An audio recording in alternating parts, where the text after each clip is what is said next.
Good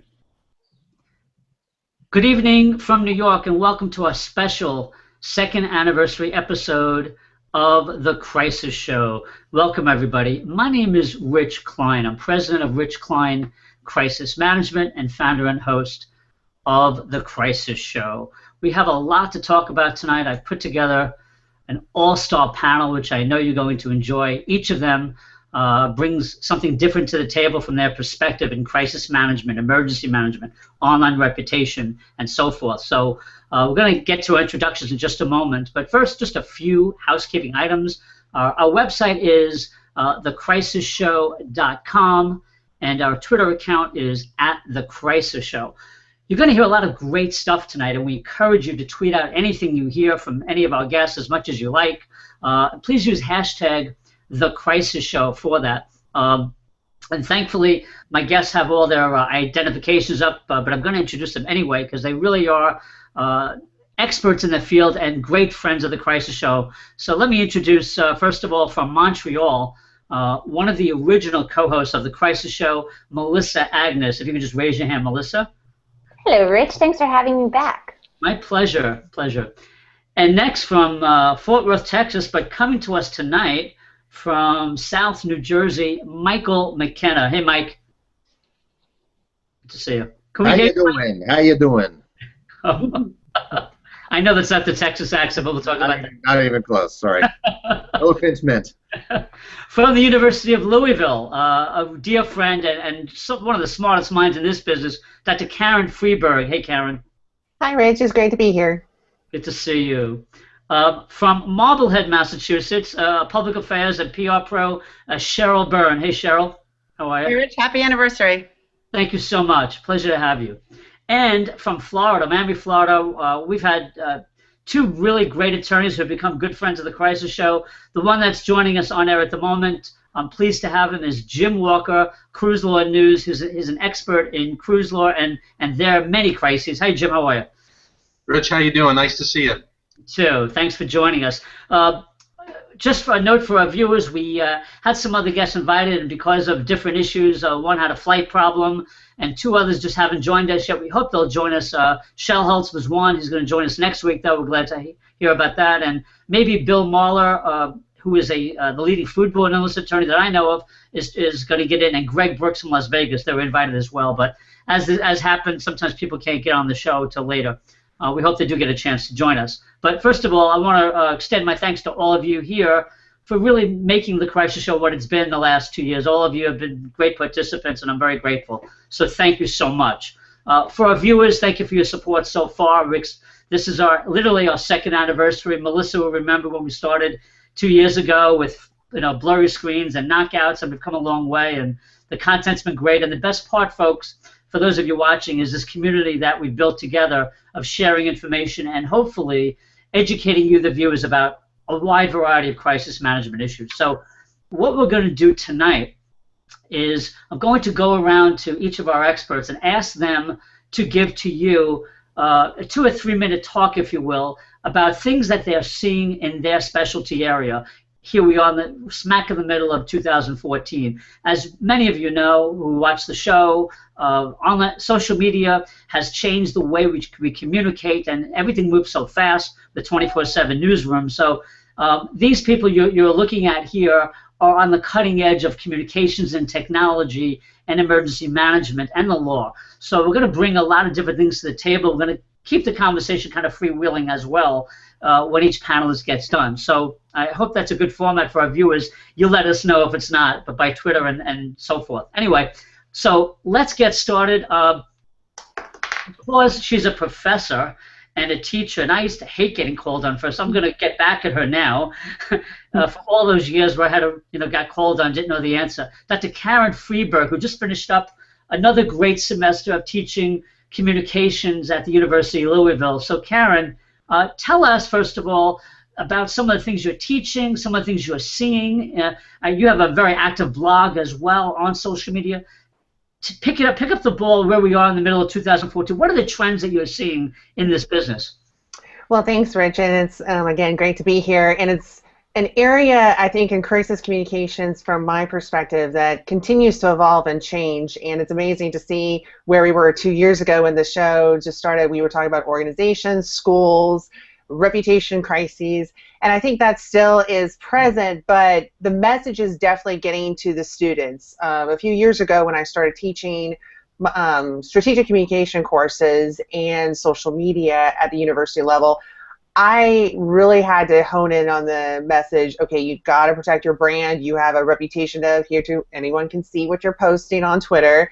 I don't have to repeat those messages as often because I'm getting a lot of students that are very familiar with what they're able to be posting on their various social media platforms. But I still see a struggle. I mean, we see this with brands. We see this with organizations that are making these mistakes. They're posting comments and you're kind of wondering, okay, what are you thinking? And so I have great case studies to bring to my classes now where I'm able to show the students, say, look, here's the mistakes, don't do them. But I do think there is a growing issue that we're seeing, and some of the things that I've been doing with a couple of fellow researchers that I've been working on. Actually, one conference I was able to go to last week was the Reputation Institute's annual conference, and we were presenting an idea about reputation dissidence. And I think that's one area in crisis communications research that really needs to be explored further. And what that concept basically is the gap of the organization that is practicing in terms of their communication efforts, what they're expected to do in terms of their behavior, their actions, and their messages versus their actual behavior in handling the situation. And reputation dissonance occurs when there is a huge gap. And that is one trend that going into midway through 2014, we're still seeing. And I think especially on social media, people have these expectations of an organization to respond immediately in an authentic, transparent manner, but they're not doing that. And I think if there's a way for organizations to be able to realize, okay, what are the expectations of our audience members in terms of what messages we need to come across in a crisis versus what we're actually doing to minimize that gap, that's something that I see more organizations need to do moving on. I mean, there's some brands that have done that very successfully, you know, in terms of handling a crisis, but then there's others that you kind of have to wonder and just say, okay, well, they have a lot of work to do. Right. Melissa, I think you wanted to pick up on something that Karen said or follow her. Yeah, no, I definitely agree with you, Karen. The one thing that you said that I think that maybe it's worth kind of just repeating and adding to is the mistakes the students make on social media. And we can't exactly fault them for their mistakes, although mistakes too often come with consequences that can actually ruin everything that they've worked towards for their academic and their professional career. A bad mistake can do that, as we've seen too many times. But the thing that gets me is that we can't rely on parents to teach their kids, because this is new for everybody. Parents are just learning the answers to these questions themselves. So I believe that, and I know we've had this conversation before, you and I believe that this needs to fall on the shoulders of our educational institutions across North America and beyond. I'll speak for across North America because that's where I have the most experience. But it's something that it's a class, it's a course, it's an educational process that isn't being fully leveraged right now, and it absolutely should be. So it's, you know, teaching kids or students what the consequences are. What are the legal consequences of, you know, posting something defamatory or worse? Do you know that, you know, if you post something because you're ranting, that it could be seen as a terrorist threat, and you can be approached at your front door by the police, and this can ruin your academic and your professional career because it never goes away. So sorry, go ahead. No, I was just exactly going to say that. It's the permanence of it that I think young people don't understand, because they're young, because they feel like this is their outlet, this is their vehicle through which they communicate. They don't understand that Snapchat that allegedly disappears after so many seconds never disappears. No, it's there. And not just that, but you know, like I said, we can't fault them because we haven't taught them to the full extent that we should teach them, but also they aren't wired for it yet. Our brains fully develop in terms of understanding real consequences at the age of 25. So, you know, even scientifically, they're given almost, it's like they have too much power at the tip of their fingertips that just can really, really destroy everything they worked for. So I don't know. I just wanted to add that. Yeah, So you're great.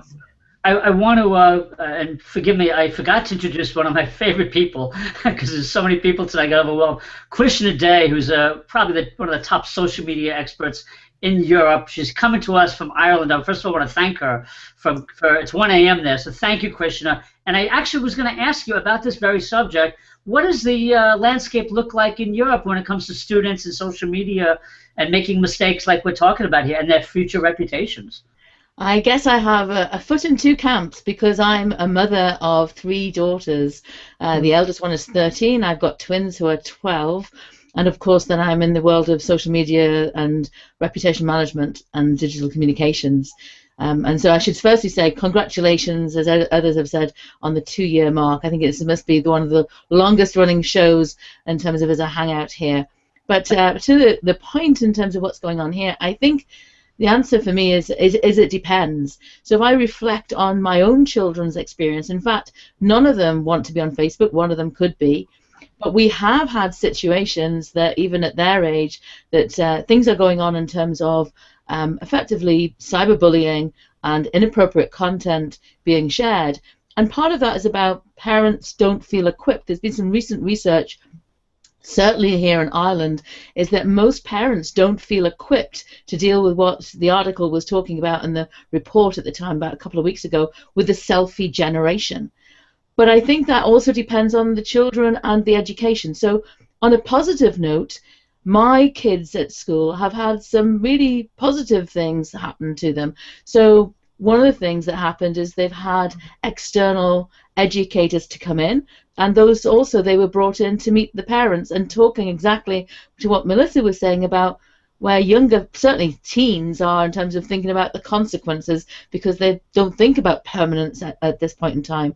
But equally, at the same time, we've actually had some very proactive teachers where one of the things I thought was really good was that my kids, my twins, for example, are in separate classes, and they were introduced to a social network. And it was an online social network, but just for the class. And it's actually part of a bigger framework. And actually, I think that gave them some structure in terms of what's good and effective behavior and what's inappropriate and what the consequences are.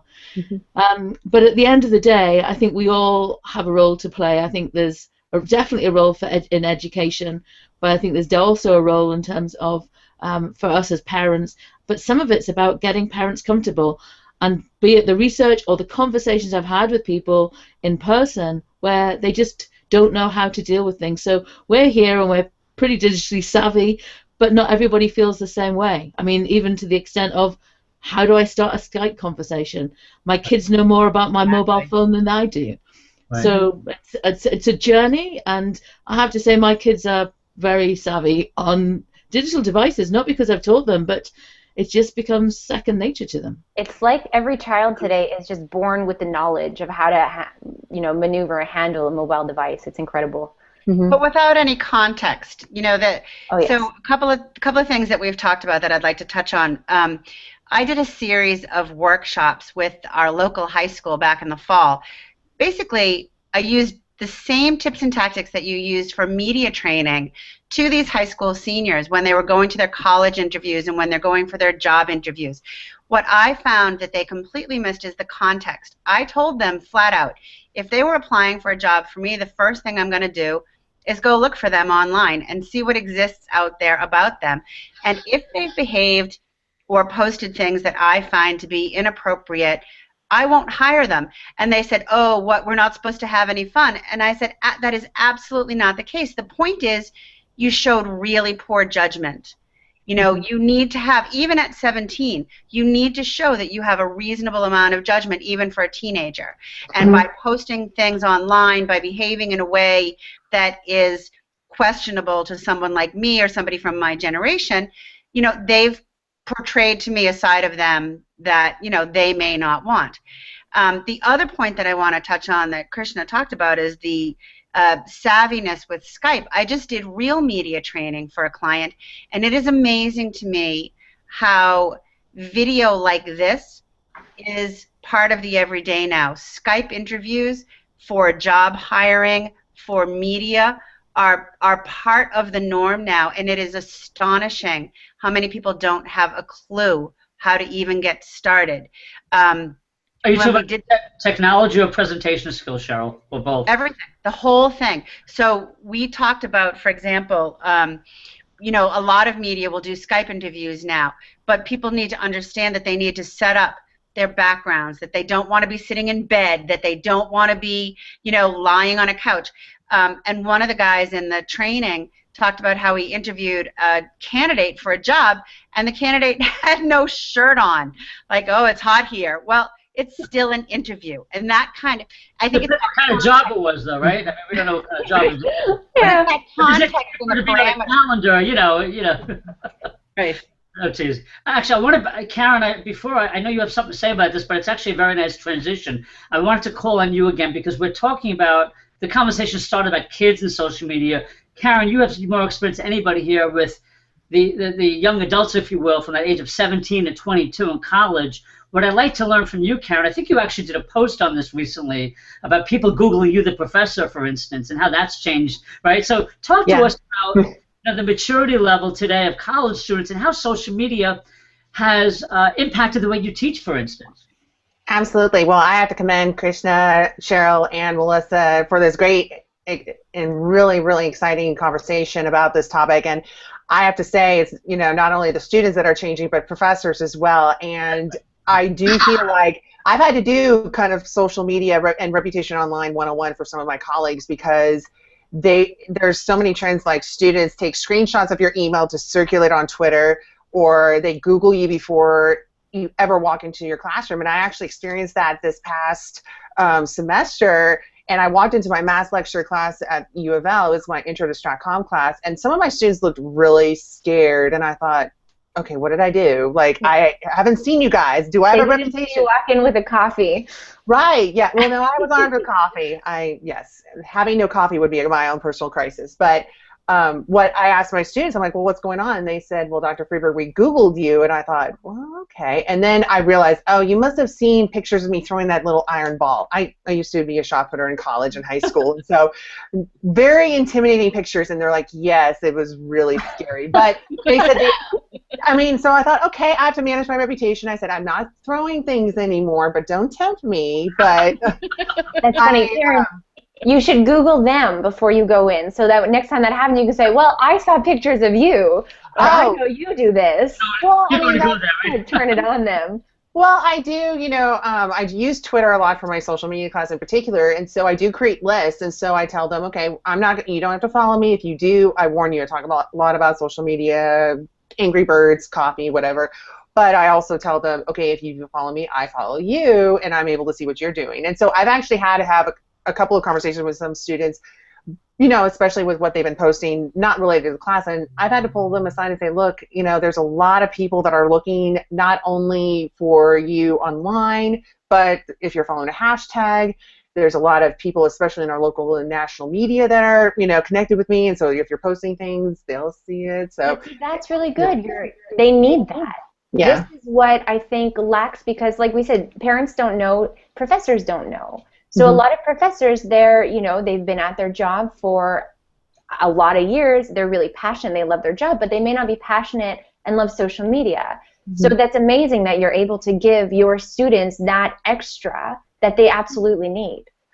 Oh, thank you, Melissa. Yeah, it's been a lot of fun, and I think it's more of a partnership. I think that what we're seeing in the classroom, and this is kind of related to crisis and reputation management, I think that students want to be more have that partnership. There are definitely lines of being a professor and have a classroom, but I think what we're seeing now is that the students want to see you not just as a professor but as a person. And I've had some students in the past say, yeah, we're able to relate to you and get to know you as a person. And I think that's what brands and organizations need to realize too, is if they say, okay, we're a brand, we're going to treat ourselves exactly how we were 20 years ago, that audience might not necessarily be as receptive.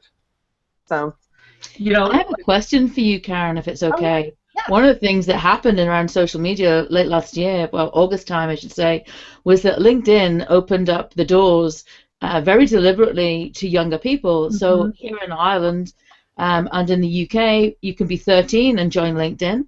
And I know in the US it's 14 years old. I actually did have somebody who was 13 or 14 look to connect to me. They looked like they were very well connected. I just didn't know if they were a real person or not. Right. But I'm just wondering, because you were talking about their online reputation, obviously that's partly about, LinkedIn's changing all the time. They've got some new changes that have been out this week even. But are you actually seeing an adoption of the platform for them to proactively manage their professional reputation at a younger age? Have young people in the US kind of jumped onto that platform, and what are you suggesting that they do? That is a great question, Krishna, and absolutely yes. And it's been amazing, and I've been actually really impressed with even some of the local schools here in the city of Louisville. We have a great high school system, and one of the trends that I've already seen already is that they're already doing internships and majors similarly, like what we see at the university level, and there's already social media integrations and already programs getting set forth at that level and even younger. So I think that the students are coming in way more connected, and as a professor, I joke with my students and I tell them, yes, I'm old, I'm in a different generation, and they're like, yes, and I'm like, hey, I'm not that old, come on. But I mean, it's a class that I think for me and other professors that are teaching, social media classes in particular, we have to make sure that we're on top of things. It's a constant prep, constant figuring out what are the new platforms, and so we're able to be prepared to see and adapt our teaching practices, giving the students the foundation that they need in our field, but also be aware to see where they're going to have these conversations, what they're talking about, and be able to relate to them. And so it's been a constant challenge, but it's been fun. It's a lot of fun to be, continuing learning, being a student. Learning never stops once you leave the classroom. It's a great point. And I just want to pick up on something. I love the work you do, Karen, because all of us here, when these kids, these young adults graduate, they're thrust into a different world than when a lot of us here grew up in. And I just saw an article the other day, for instance, that I think it was Forbes that was encouraging, and it was on LinkedIn, encouraging CEOs to really engage in social media, because in the past, CEOs very often were not the face of the company, and they were at some level, but they were always behind the scenes, with some exceptions of people like Lee Iacocca and Richard Branson and Steve Jobs, people who are big names. But today, it seems to me that if you're a CEO is not learning this stuff at a young age, but even now, then the company is hurt. And I wanted to move the conversation to, and by the way, this was a great dialogue. We kind of went from scholastic to high school to college, but I really want to bring it back to, okay, so now we've reached the adult stage, and we know how to use Facebook, we know how to use YouTube and Instagram and Twitter and Pinterest. We know how to use it technically, and one of the things that I think we've all talked about on the show before is, yes, you know how to use the stuff technically, but do you know how to communicate, right? So I want to turn the conversation now, especially for Cheryl, Karen, Melissa, and Krishna, about, what are some of the things, what are executives and CEO level people missing today? What should they be doing with social media, if at all? And should they be more involved? And what are you seeing at that level in your business? Are you engaging at the top level, or do you have to start lower and then work your way up? Anybody want to? I'll add because I wanted to add it meshes into what you just asked, what you said, Rich. CEOs, trust right now, consumer trust in organizations and executives particularly is at an all-time low. The only thing lower, the only thing that we as people, as consumers around the world, the only organizations that we trust less than executives is government. Those are stats out today. The Edelman's Trust Barometer goes into detail on that. Yeah.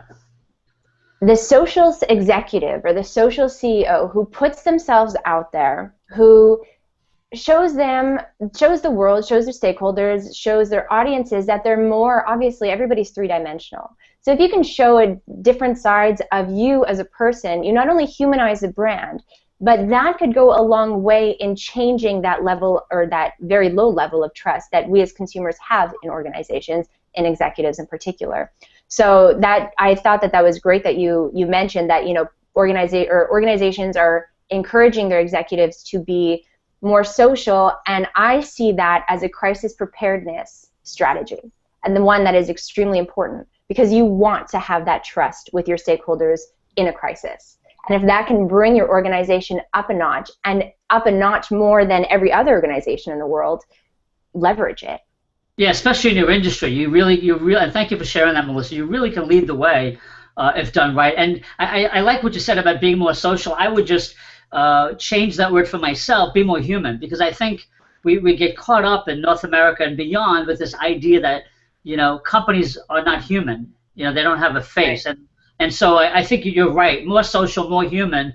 And as we all know here, particularly in a crisis situation, folks who are watching, you know, when a crisis hits, if you've already established yourself at some level on these social media channels, whatever it is, it's going to be a heck of a lot easier navigating that crisis situation if you're already out there a little bit, even a little bit, whether it's on Twitter or Facebook or if you're on YouTube putting out a video. When a crisis hits, you're going to know what to do. You're already going to have some experience with how to communicate, because very often you're going to be bypassing the traditional media anyway and using your social media to tell your side of the story. I think we'd all agree on that today. So it's very interesting. I actually want to bring Jim into this. It's a nice segue for Jim Walker, because Jim is an expert in cruise law, and he's got an amazing blog called Cruise Law News. Jim, how many followers do you have on that blog?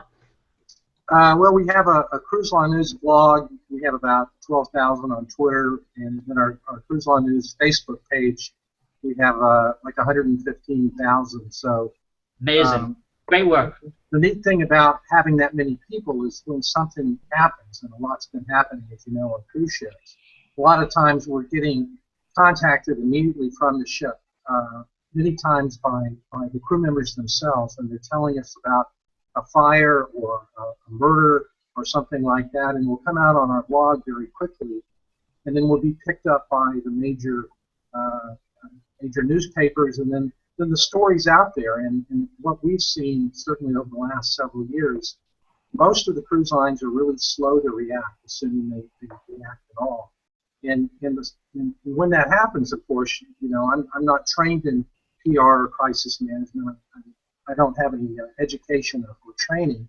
It's more just anecdotal of what I'm seeing is when we come out with the story and we actually break some type of developing story, the cruise lines prefer just to ignore us. And we've now got enough people watching us that the story can't be ignored. And then once it's in the mainstream, we've already not only reported on the story, but we've kind of flavored it. I'm a critic of the cruise industry. I'm not a fan. I'm not a travel agent. And I've got my own, you know, I'm not a journalist either. I've got my own bias. I just want to interrupt you for a second, Jim. You're very modest, okay? You have built something fascinating to me, and for those of you, even on the panel, who haven't followed Jim, I urge you to do so, because what Jim has done is this. He's become a journalist by accident, basically. He has an interest in this area. He built up this blog. He's getting calls in the middle of crisis situations from, you know, real sources about what's happening as it happens, whether it's a fire, a security issue, norovirus, as all of you know, have followed, you know, crisis management in the cruise industry. And what's also fascinating, so by the way, you're doing great in PR, because what's happening then is the NBC News is calling Jim and saying, "What do you think?" So he's got it on both ends. I don't know how you should go to University of Louisville and give a class with Karen how to do that. No, you really have created something beautiful on both ends. So I credit you for that. And maybe it is by accident, but it's a great model. You're on the one hand the journalist, on the other hand you're a source of expertise, which is fascinating. And I've seen it happen because I've worked with you. You and I are talking back and forth about a crisis. The next thing you know, you're interviewed by CNN, NBC. But also that makes us all smarter. And hopefully, what Jim is doing also is advocacy. Even if he doesn't say he is, he's putting pressure on an industry that's largely unregulated when it comes to these kind of situations, right, Jim? Yeah, that's it. I mean, that's why I created the blog. You know, we had a case, it's going on 9 years ago, and I think some of you may remember the case. It was a case of the missing honeymoon. George Smith, who went off a Royal Caribbean ship during his honeymoon, and he represented his widow. And the cruise line suggested that he was drunk and he was smoking a cigar and he just fell off the ship. Well, it turns out that some other passengers threw him overboard. And we went through this incredible ordeal of trying to get information from the cruise line. And they basically stonewalled us, and they had no plan other than just to kind of discredit us. And so this whole ugly affair went into the cable news, and we appeared on Larry King, and we went on CNN, and we went on Joe Scarborough and Rita Cosby and all those types, and we had this incredible argument with the CEO on Larry King about something where we should have really just cooperated and get to the truth of it. And that whole event was such an ugly experience for the cruise line. The corporate communication people from that particular cruise line were all fired. The vice presidents were fired. The people in risk management were fired. And then later it came out that the men that threw George Smith, the passenger, overboard, actually taped themselves, filmed themselves, talking about giving this guy the paragliding lesson without a parachute. So it really just turned into a complete disaster. That's kind of an extreme case of talking about crisis management, but their crisis management was non-existent. They just tried to bash us down, and the whole thing. I'm essentially a solo attorney. I practice now with my wife, and my wife has no interest in social media. She doesn't know anything about this. She's not on Facebook. She's not on Twitter. She has no idea what our kids are doing on Facebook. You'll never see a photograph of her anywhere. The whole notion of ever appearing in the internet is just repugnant to her. So it's kind of curious how this turned out with our little firm. Yeah. Karen, you want to ask Jim a question? Feel free. Go ahead. Yeah, definitely, Jim. Very fascinating, really great work, as Rich mentioned earlier. And I actually had a question for you. One of the trends that we're seeing a lot of times in social media is this role of influencers, where they are not necessarily part of the main brand or organization involved, but with what you're looking at with the cruise line industry, you're going on these shows with your expertise and your insights and your area of interest and expertise in the area of law.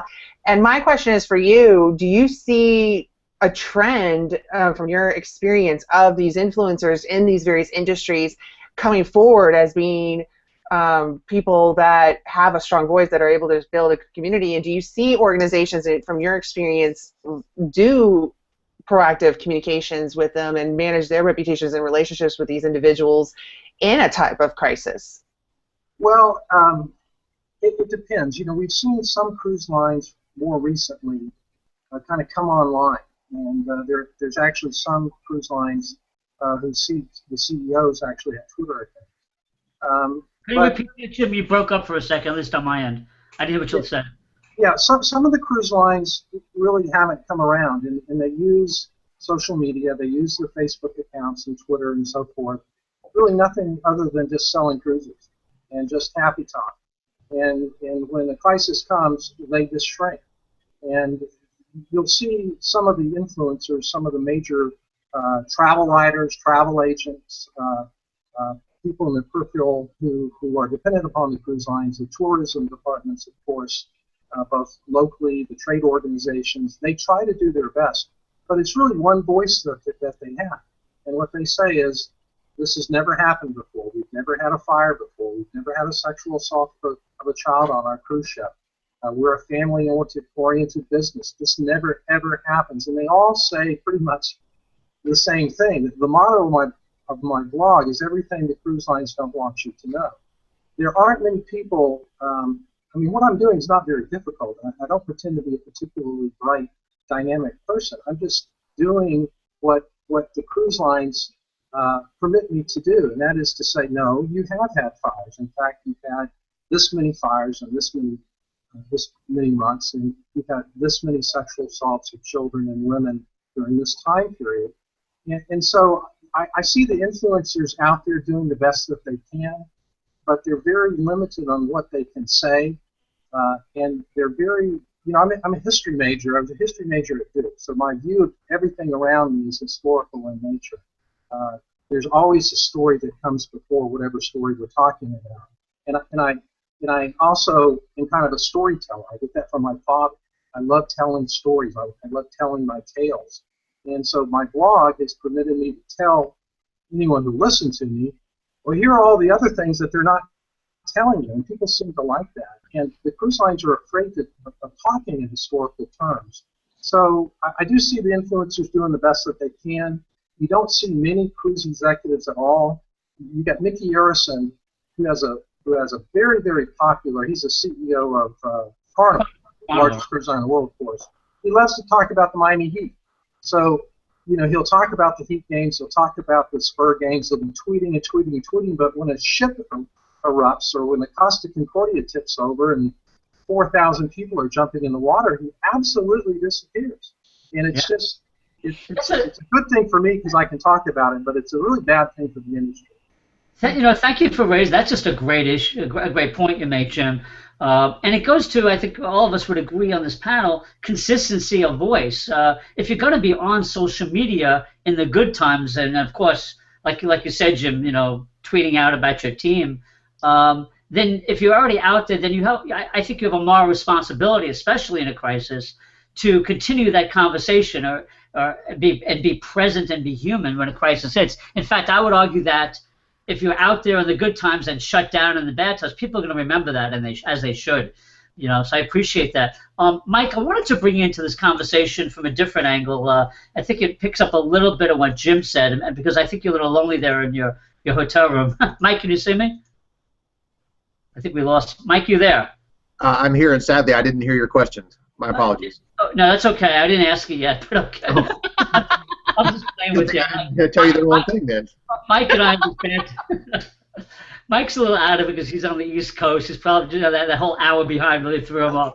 My computer's out of the element. Yeah. I think I put Mike to sleep. Sorry about that, Mike. No, I am in rapt attention. All right. So, Mike, I want to ask you a question, kind of just because we're on that subject of. I know Jim has talked about cruises, but what Jim was talking about is, emergency management issues on the cruise lines and social media, and he talked about people tweeting from the ship and stuff. And you and I, Mike, on this show many times have talked about the impact of social media, good and bad, pro and con, when it comes to emergencies. You're in the emergency response business. You train first responders. You monitor social media. Have a big following yourself. What is your view of this? Rapid fire tweeting, rapid fire information flow, as from both your hats, because you wear a lot of hats, I know. But let's talk about emergency management standpoint for our viewers.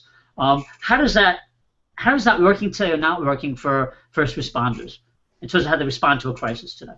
I'll tell you, I think it's certainly a trend that I would say, to pick up on the overarching theme here for this year. It's continuing where the emergency response agencies are not just acknowledging the presence of social media, but they're actually starting to implement it. And the line in the sand that I draw on the show, and that's what you're referencing, is what is or is not or should not drive operational objectives. And that is the friction point that most of the public doesn't know, either because we're not doing a good job of telling them or they just don't know. So when somebody tweets from underground in Haiti and they say, help, help, help, there's an expectation in the general public that everyone's going to stop what they're doing and go chase this tweet down and rescue someone and be on CNN and be famous. But that's not the way that it works, and nor should it be the way that it works. So there's still this curation problem. There's still this aggregation problem. There's still a filtering problem. There still is the identification of intelligence versus information problem.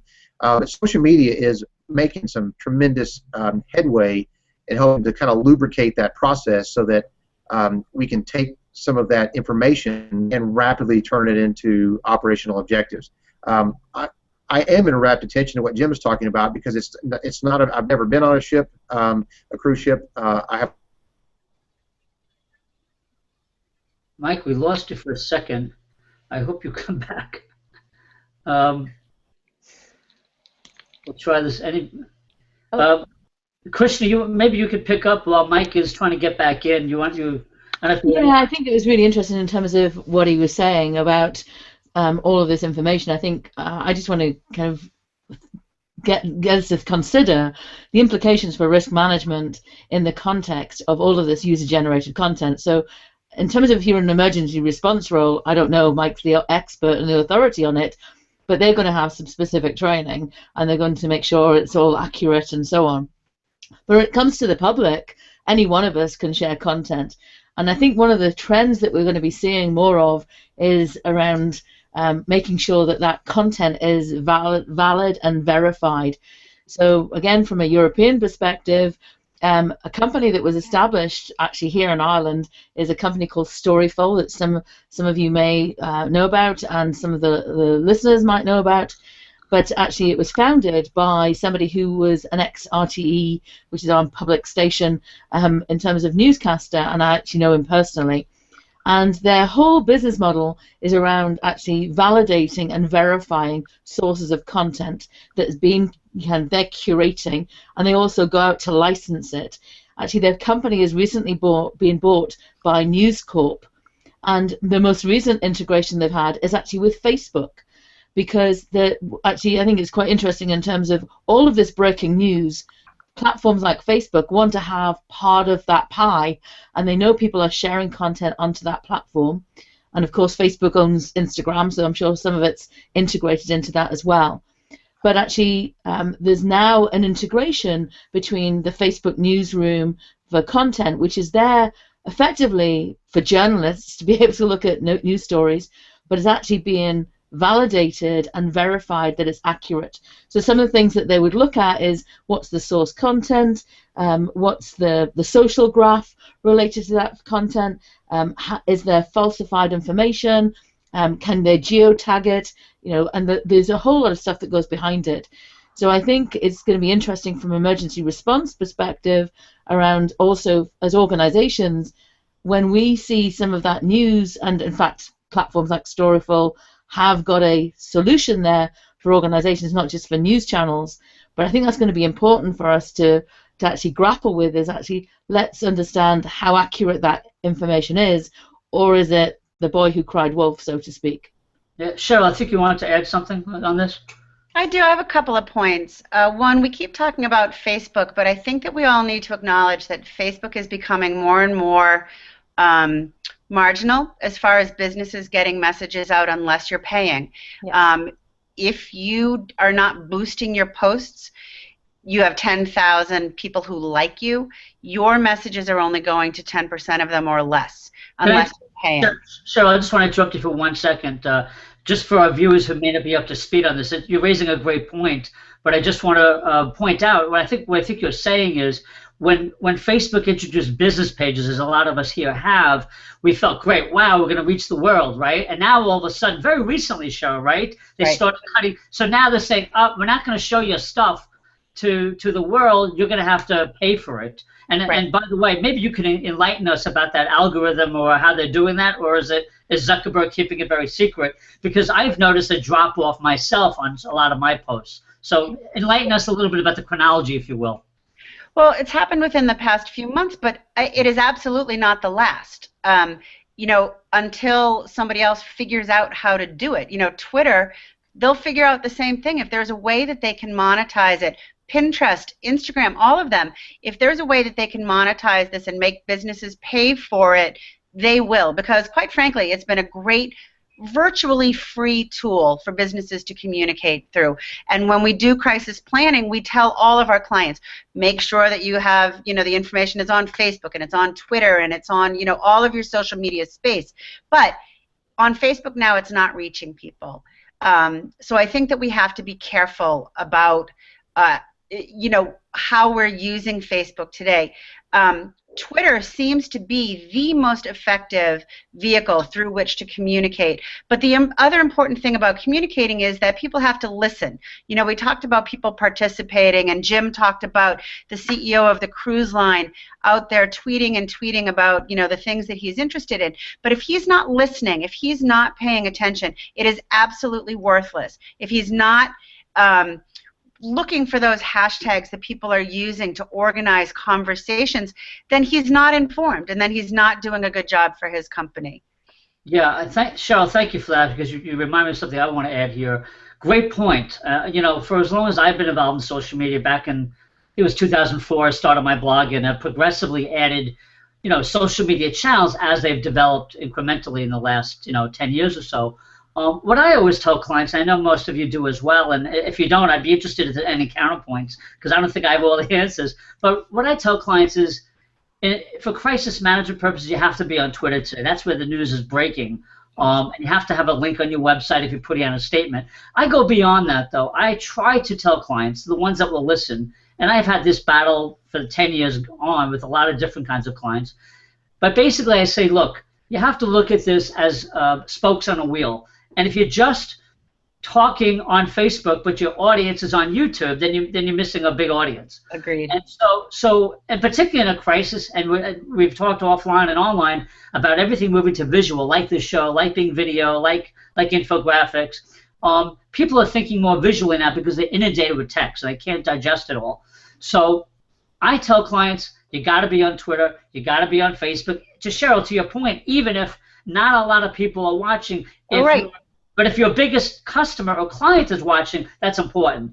So you got to agree. Right. I think yeah, go ahead. To incorporate video into really everything that you're doing, because if you look at journalistic websites, newspapers websites, they all have video. I mean, it is not just a written medium anymore. Communication is not just written at all. I agree with you 100% on that. But Melissa, you want to jump in, please? Yeah, I have 2 points to add. First, if you know me, you know that I'm an advocate for social media being a tool for strategy for crisis communications. However, I think that there are 2 musts in crisis as crisis preparedness strategy. There's Twitter.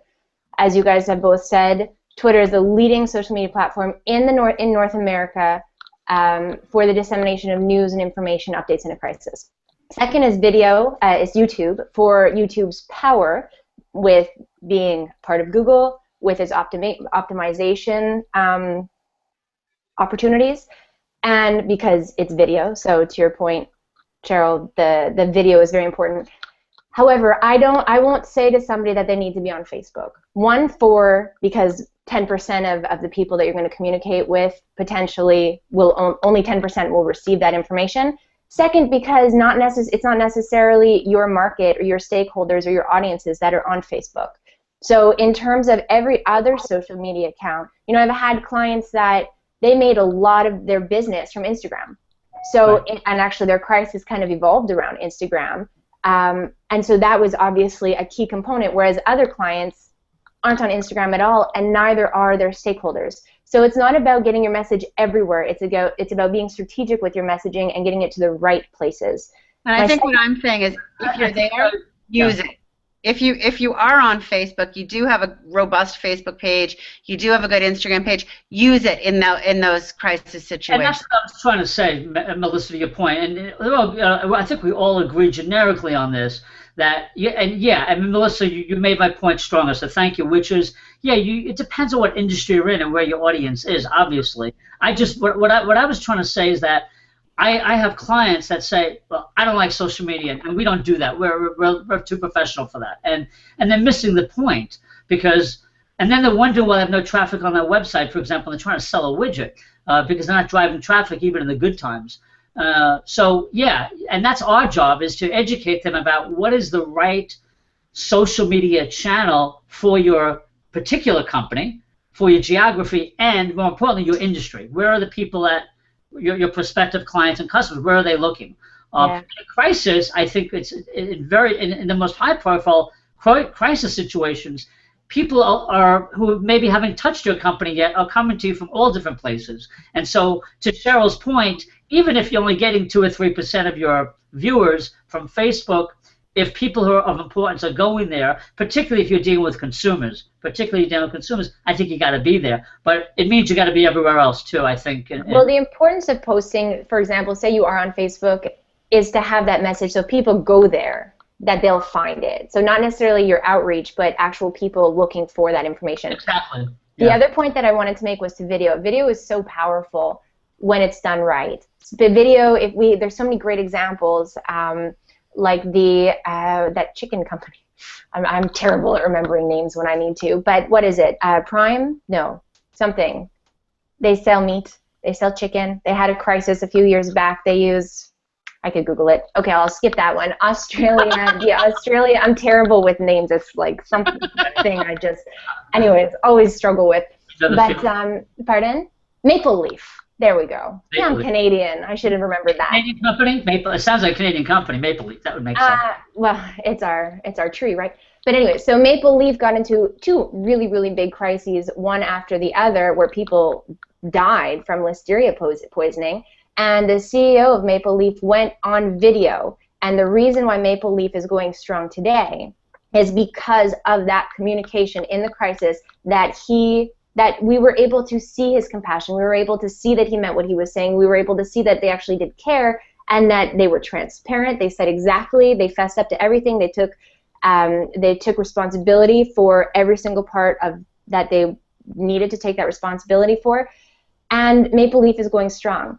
On the contrary, Paula Deen should not have used video. So video is extremely powerful. Yeah, I would just interrupt for a second on that. You're right about Paula Deen, but the reason she shouldn't have been on video, I believe, is because she didn't get the proper training. Because I don't believe that she was truly sincere. Yeah, exactly. And that shows. She played the victim. She tried to blame other people. She didn't take responsibility and move forward. She didn't. The messaging was way off. And even the best coaching in the world, I personally do not believe could have changed her. She shouldn't have been on. It should have been a written statement. It shouldn't have been video. And I would say the same for Donald Sterling more recently.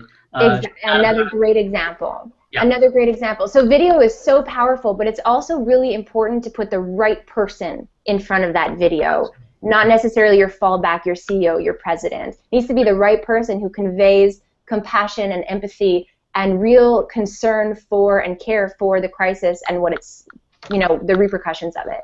Yeah, Karen, I know, and Melissa, thank you for that. I think we have 3 people who want to jump in on this great conversation. Karen first, go ahead.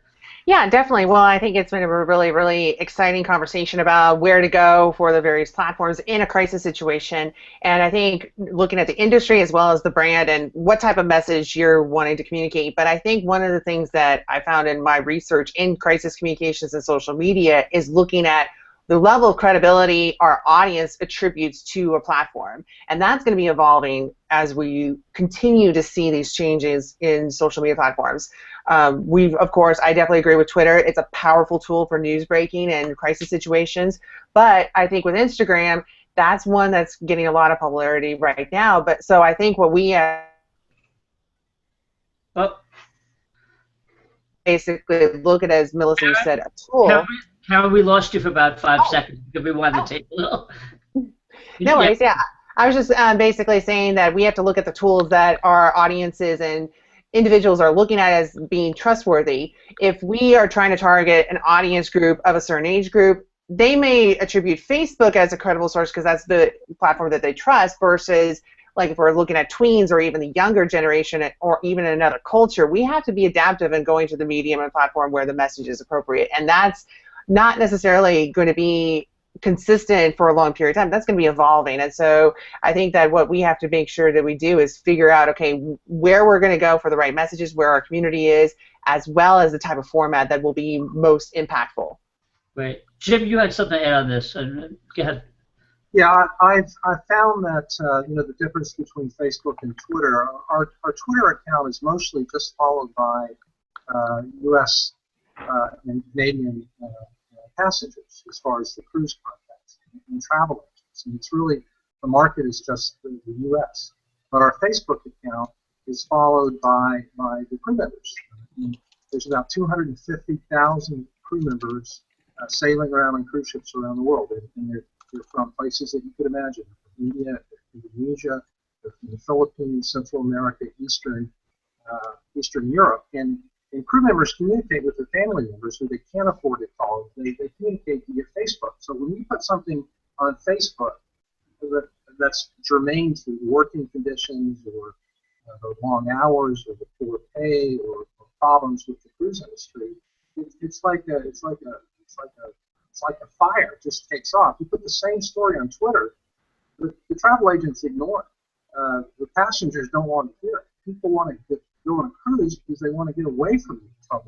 They don't like my stories, and very few people really retweet them. So we found there's completely different markets for the same article, and it has different success if you're looking for getting the story out there. That's just what we found over the years. Thank you. Cheryl, you had something to add to this, which seems very relevant about the conversations, right? I just, Jim talked about the follow and who's following who. in my experience with Twitter, it's so much less about the follow than it is about the hashtag. You have to find the conversation. You have to find out how people are talking about this. You can search for words, you can search for hashtags, but you've got to look. You've got to know where to be. You can't just follow one source. As Karen has said, you know, sources are questionable, but it's the quality of the conversation, and the conversations are all organized around the hashtag. Yeah, Mike, can you hear us? Mike, did you come back in? He's trying, I think. Okay. When he gets back, we'll let him pick up where he left off, and we'll bring him to the new conversation if we have to. But yeah, Cheryl, that's a great point, and all of these are great points. I think we all, you know, we all come at this from different angles, and I think it really contributes to the greater good, the greater conversation about social media in a crisis situation. And we hope our viewers, you know, get something out of this part of the conversation. I know we didn't stick to exactly the script, which was to go around because we've had this dynamic conversation. But Cheryl, you raised something early in the show about crisis plans. I think it was in our green room. Talk about that and what's changed with social media, with digital media today, and why aren't crisis plans being used the way they used to be? I find it absolutely confounding that, given the exponential increase in the possibilities of a crisis, that so few companies are making crisis planning part of their fundamental communication strategies. It's not difficult to put together a plan with a plan B and a plan C, and as I think it was Karen who said, you know, it may not be the CEO who's the best person to speak. Who is that person, you know, given the situations? And having it down on paper, having, you know, an outline to follow. In the event of a crisis, you're not going to be thinking strategically and clearly. If you have it on paper and you've agreed, here's who speaks best to this issue. Here's the places that we're going to develop the message. Here's who's going to draft the message. Here's how, you know, I mean, all of that stuff, if you've got it down, it just makes it so much more easy to get into the action of what you need to do, rather than at that moment when you don't have time deciding who's going to sit in the room with us and craft this message, who's going to, you know, deliver the message, where are we going to put it, you know, all of that stuff. It's just so basic, and I'm just really flabbergasted at how companies are just dropping it from their communications planning. Yeah, what's interesting to me is companies are very interested very often in process and protocol. You do this, this is your job, you do this. And when a crisis hits, it goes out the window. And so you make a great point, Cheryl, about who does what when and how we're going to do it. Great points. Krishna, I know you want to add something either to this conversation or the prior one, but feel free. And I'd also want to ask you, Krishna, about the view of crisis management plans in Europe and European companies. But go ahead. I think this is a fascinating conversation, and in fact, perhaps I can just add to it that kind of round it off with a case study, really, which is almost for me the best case study I've actually seen in Europe. And very often, I think we've all experienced that. Often people start to adopt a crisis plan when they're in the middle of it, or they start to look to using social media when they're in the middle of the crisis. And in fact, in this particular case, it's actually a major utilities organization that happens to be here in Ireland, but they just did a terrific job. So, you know, I have a checklist that I give people as part of their assignments when they come onto my programs for communications and crisis communications. And it was almost like you could just put a tick against everything. So one of the things that they did, we had a huge storm. Now, not as big as some of the issues that go on across the world, but a really significant storm that took place here. So to Cheryl's point, in fact, of yes, there was a hashtag that people were following around that conversation. But the organization had, firstly, they'd gone and they'd learned from, there'd been a similar issue in another part of the country, in Northern Ireland, which is a different country to us, but they'd actually gone and learned from there. So firstly, they'd gone and learned from other people. Secondly, is actually one of the things they did is they actually then based all of their program around content, and they had a huge part of their program around how are we going to make sure that we've got the right images and the videos. So we've been talking about images and videos. So they deployed their people at the front line with requirements to actually get images to tell that story. They curated the stories that actually which were human interest stories, because basically a huge part of our country was impacted by these storms, and people were in situations where they had no power. Obviously, there might be issues where people had need for medicines, or they're elderly, or there's all human interest stories. So they were curating that. They looked then for developing news angles for the stories, and they looked at creating all those statistics. At the same time, they actually enabled an emergency site, and the emergency site was actually built on a blog. So they used their dark site, which they had in place, and they enabled that, and that became the front page for people to be able to get to it. The next thing they did is actually make sure that they actually... Questioner?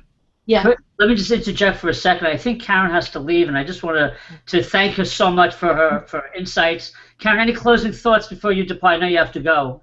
Yeah, well, I appreciate it. I'm sorry to leave this conversation early, but I'm really excited about the direction that this conversation is going, and I imagine that year 3 is going to be even more successful and continue building this great community. So props to everyone who have been part of this great session, and thanks again, Rich, for establishing this great show and great community. Thank you, Karen, and we'll see you back in a few weeks, I'm sure. Have a great night. Thank you, you too. And Christian, before we get to this, anybody else have to leave at 9 o'clock before, I just want to make sure I don't leave anybody out here. Everybody good for a few minutes? Cheryl, you too? I do, yep. I'm so sorry, but... Really, no, it's fine, that's fine. Thank you. I wanted to give, that's why we wanted to interrupt for a moment. Thank you for your great contributions, as usual, Cheryl. Great conversation. Thank everybody so much. I've even learned a lot. I really appreciate it. Thanks, everyone. Thanks again. Bye. Thank you, Cheryl. Bye-bye. Bye-bye now. Okay. Krishna, my apology to you. Continue. No problem. So back to my story of the integrated plan. They actually used applications. So in fact, there's tools that they already had where people could actually find out where there were power outages. So they used mobile apps for Android and iOS devices. They used podcasts. They created stories through podcasts, and those podcasts ended up in traditional media channels. They used Twitter. They used traditional media. They used customer services. Their area managers were actually trained and ready to be available for local news stories. They used advertising, so they got their messages out about what was going on through traditional media in terms of radio and print, but actually through paid advertising. They used email marketing or messaging to get the message out. They used face-to-face, and really interesting, they actually had a whole unique piece of content for their huge organization, for their staff newsletter. And they told the stories on the staff newsletter about how their people were interacting and were engaged in the issues. And they also then shared the positive news stories where people were saying thank you to people. And in fact, to the extent that actually through that, they actually got a huge number of their people volunteering to get onto the customer service helplines to be able to answer questions. I mean, in the order of a couple of hundred people came as a result of that communication. And so staff were really engaged. And I just think, for me, it was just so integrated across traditional media, using social media, engaging in visual content, podcasts, you name it. It's probably going to be written up as a textbook example of that. And, of course, then they measured the impact at the end of the day. And partly that was around their mentions and also the sentiment. What was really interesting, this particular organization had just come out of a crisis themselves. So they were going to have strike action just before Christmas. Could you imagine if one of your main power supplies of your country actually is about to go into, potentially you'll have no electricity to cook your turkey. That was the situation we were in. So the kind of sentiment to the organization wasn't particularly good before Christmas. 2 months later, they actually had a very positive sentiment because of the proactive way. And in fact, they even took some risks. They put somebody into a helicopter and they took the newscaster, a journalist, across some of the issues. So for them, that would have been a high-risk situation in the past. But they felt that their people on the ground were actually educated. And I think, for me, there's a lot of learnings from that really integrated approach. Thank you, Krishna. I appreciate all that very much. Mike, are you with us now, Mike? I am here in spirit for sure. Okay, so we have about another 5 or 10 minutes left, and Melissa has to go. We're getting close, but I want to wrap up the show and give you the floor, Mike. And as long as you could hang in there with your internet connection, I want you to talk to our viewers about your emergency management work, your business continuity work. Tell us about what you're doing in New Jersey, first of all. Well, you're doing some training down there with some first responders, and I think our viewers would be interested in that and how it applies to their own crisis management.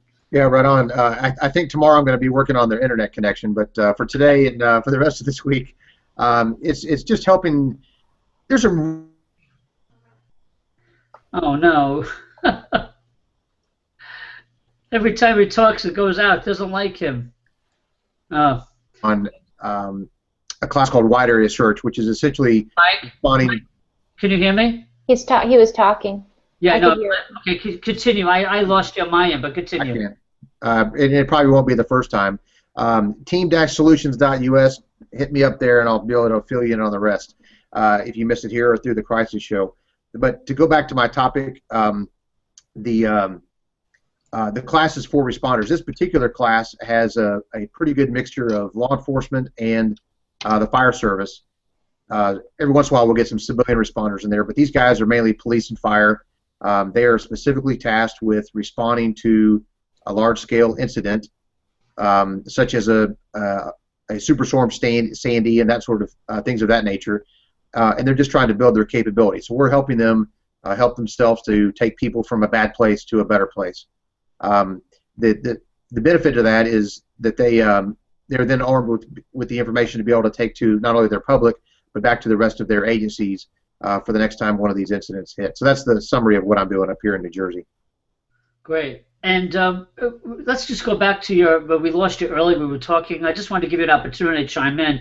We were talking about the use of social media in emergency response situations. For instance, the other day, one of the public information officers, I think in one of the shootings of all too many we've seen in North America lately, talked about how people are using social media to basically actionable social media. So it's not just they're monitoring it to see what people are saying for reputation, but they're looking at it for, okay, someone's stuck here, or there's a group in this classroom. Tell us how that works and what you're seeing in that field.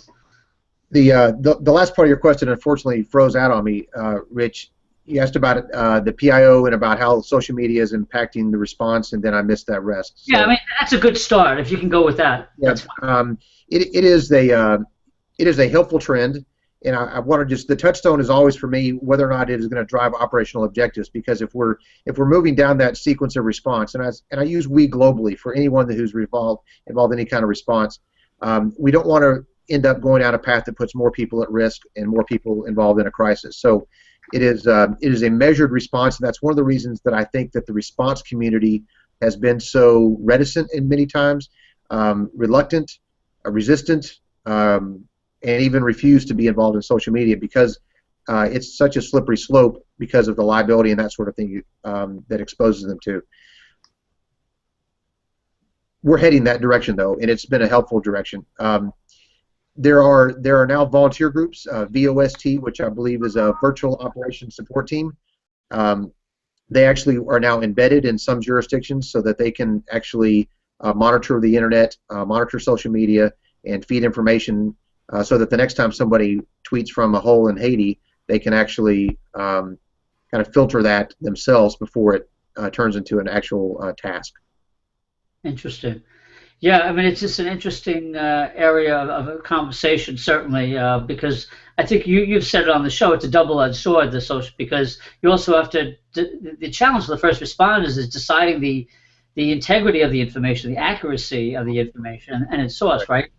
Absolutely, and that's without question. Even at the local level, it's basically like storm spotting. If you think in terms of, the weathercasters, they have people that are commenting saying, hey, I've got a big storm, I've got a tornado on the ground. The danger of them going live and reporting that is going to drive a whole lot of people either into a shelter, out on the roads.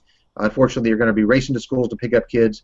So the curation of information and turn it into intelligence is certainly not limited to just the public sector. The private sector has that challenge as well, to be able to take that information and know what to do with it. And in a lot of ways, I think law enforcement is very well equipped to handle that because that's what they do every day anyway. They take a 911 call and they have to establish the veracity before they send one guy or a team of guys or gals.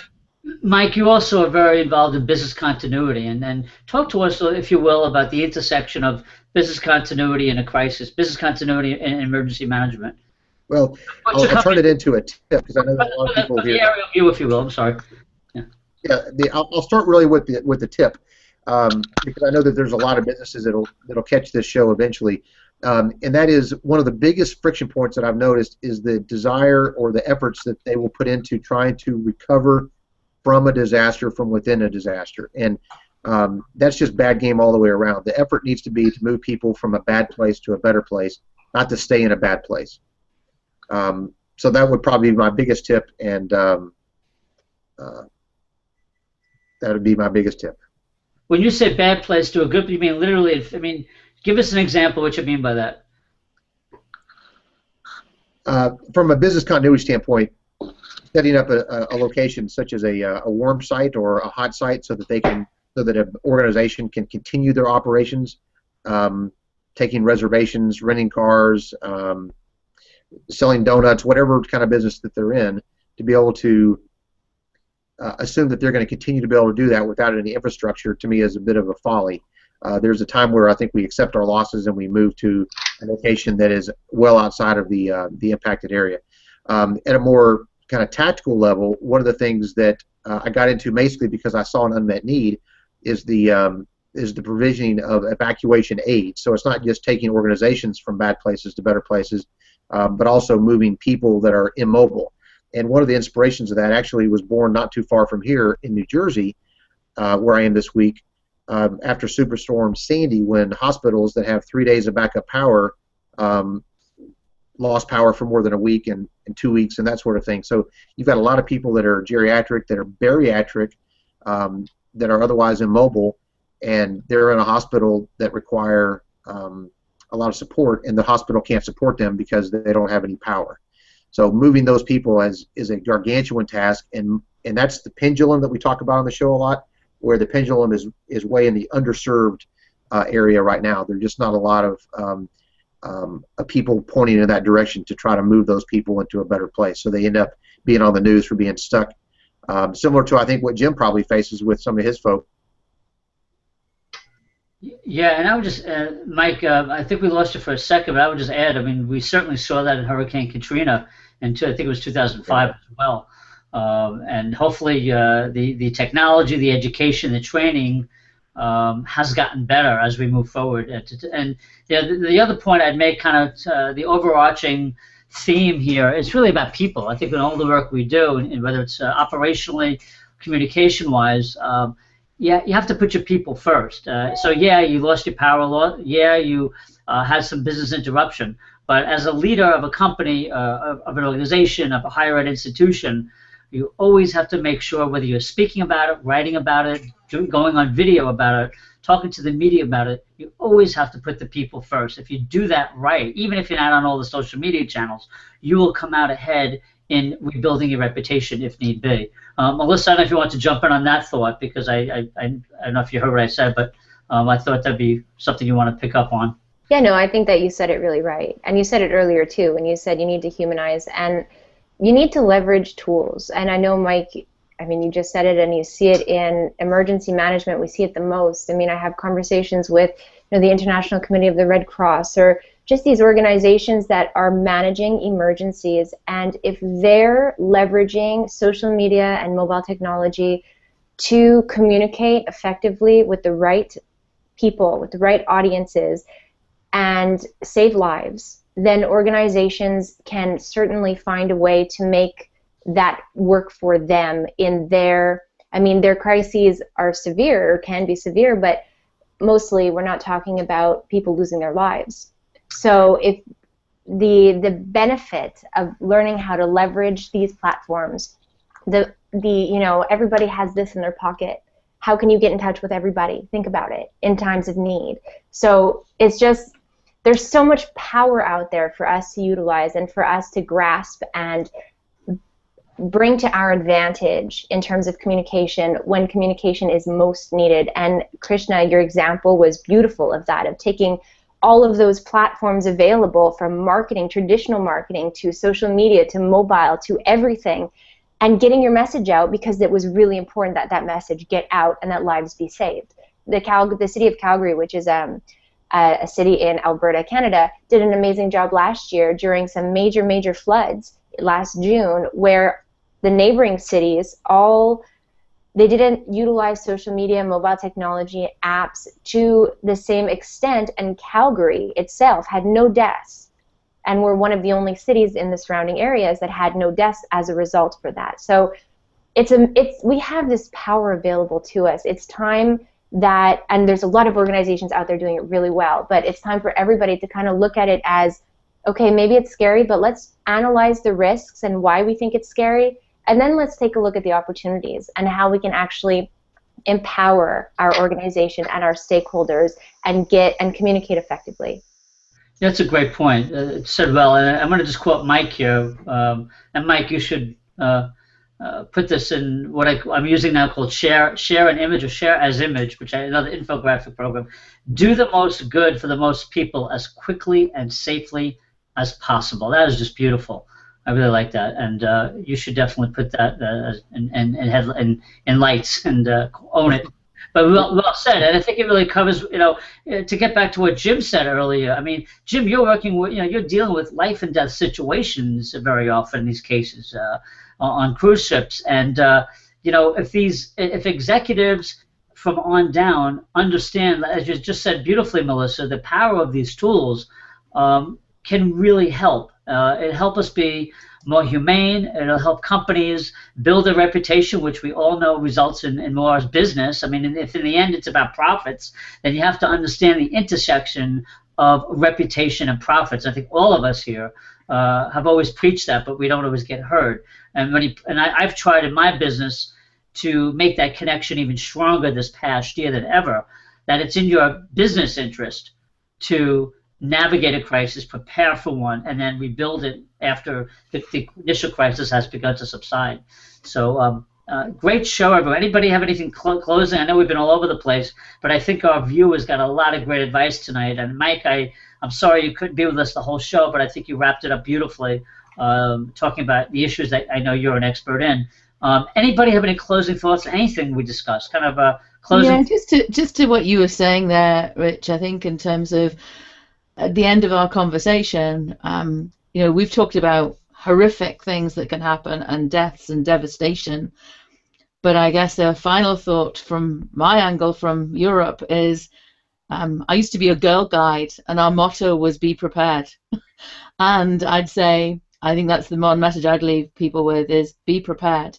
There's a breaking story as we speak, which is The Guardian, which is a very well-respected newspaper and platform, have done a 6-month investigation. And the 6-month investigation is around actually exploring how some of the world's biggest supermarkets, which includes Tesco, Aldi, Walmart, are actually using suppliers who are relying on what they're calling slave labor to source cheap prawns from Thailand. And if you are one of those manufacturers, if you're one of those retailers, but of course there's other people involved in the supply chain, that was not a story that you were expecting, and those organizations are being brought into that conversation. And let me quote for you what's going on in the US now. It says the US is considering downgrading Thailand on a human trafficking blacklist following revelations in The Guardian that slaves are being used in the production of prawns sold in leading American, British, and European supermarkets. Right. Well, Christian, I guess if I was in any of those businesses, and they've already, certainly in Europe and some further afield, have had other crises around food, and we won a show together around horse meat, and that just being a year or so ago. I think for me the message is be prepared. It doesn't always have to be about devastation. This could be something that crops up, but we need to be ready about how we respond. And the content that's been created by the Guardian, which is everything from a 20-minute video through to infographics. So they are expanding and exploring, having explored the story, they're expanding on it, almost as the hours go past. It's really interesting to see how they're revealing that content. Yeah, The Guardian, by the way, for those of you who don't, has really stepped it up a lot of notches of recent years on their journalism, the Edward Snowden story, the NSA story. Really, they're going to win a lot of Pulitzer Prizes, but more importantly, educating people about what's going on. And I would just add to that point about the horrific story you just broke. You mentioned something, Krishna. I think you said they weren't expecting it. And what I like to say to that is, to anybody out there running a company, if your company is involved in any kind of behavior that's questionable, unethical, and of course illegal, then you better damn well expect people like The Guardian and CNN and Fox News and every major news outlet around the world to be at your doorstep, as they should be, with these kinds of, and in this case, just a horrific human rights issue, human rights violations. So nothing stays secret, not long, not today. Exactly, and it's probably Twitter's probably exploding with this, or will. But the point being that I just kind of, to wrap the show up for those of you who have to go, is that in looking at your business, in looking at your organization, in looking at your institution, your university, for example, there are right now, as we speak, every day you have brewing, slow-moving crisis situations that maybe somebody in your organization, don't worry about it, our lawyers will take care of it, don't worry about it, it's their problem. No, it's your problem. And with the way that information moves today, even if it's not happening, and the best example I can give you of this is very recent, very high-profile, General Motors. The current CEO, Mary Barra, said, I didn't know about this, even though at the time, she wasn't a CEO, but she was a pretty high-up executive in the company when this ignition switch crisis got out because of a legal settlement that went public. And so that's just a perfect case study to look at if you don't think it's going to happen to you or your department in your silo. There are no silos anymore. The world's too small. It's getting much smaller because of the things we talked about tonight. So that's the tip I wanted to get. Anybody else have any closing thoughts on this Wednesday night? Mm-hmm. Rich, I do, but it has nothing to do with crisis management. It has a lot to do with gratitude to you and to Melissa and to Jonathan for coming together 2 years ago and saying, let's give this a try. It's provided a tremendous platform for me and for Krishna, Jim, and everyone else to be able to share our story. I like the way Jim put that we're basically up here telling stories, sharing information, hopefully making the world a better place. Wouldn't have happened without you and your vision, and Melissa and Jonathan, who wouldn't be able to join us. So I would like to end with just my thanks and gratitude for providing this opportunity for us for the last 2 years. That's so kind of you to include me, but Rich, it's all you. It was your vision from the start. We were there to help you get it started, and you've done it for 2 years now. So congrats to that, and the show will continue. The torchbearer, Rich Klein. Thank you both, and Jonathan's the brilliant Jonathan Bernstein of Bernstein Crisis Management, who couldn't be with us, but he will be back on the show. It was just a great way we started out in early 2012 with this idea. And Melissa, thanks to you and your husband Colton, who built my website, and I'm in eternal gratitude for that, because I have benefited from that greatly. And people are watching the show tonight directly on the website. We couldn't do that at the time, but now because of Google's... it was a vision at the time. One day they'll come to thecrisisshow.com. It took 2 years to figure out the event code, but now we're doing it, and I'm happy to say. So thank you, all of you. You're all great friends of the show and friends personally, so thank you all. I know every one of you will be back on the show at different times in the coming year, and we always stay in touch online. For our viewers out there, thank you so much. The Crisis Show has been seen in 133 countries at least once. I discovered last night this tidbit of information. Wyoming, if you're out there, we only have one view from you, so join the party. I know we have a lot of viewers around the world we're grateful for. And Krishna, thank you so much for bringing the European and global perspective that we can't always get from where we're sitting as well. And Jim, your legal expertise and your advocacy. On a personal note, I think you're doing great work. Melissa, good luck to you with your new show, your podcast. I'm going to listen to it. Mike, as usual, I know you'll be my right hand here for a long time. Thank you, guys. To our viewers, thanks for watching. www.thecrisisshow.com. @The Crisis Show is our Twitter feed. Let us know what you thought of the show going forward and tonight. Everybody have a great night. Krishna, get some sleep. Good night, everybody. Take care. Good night. Thanks again. Bye-bye now.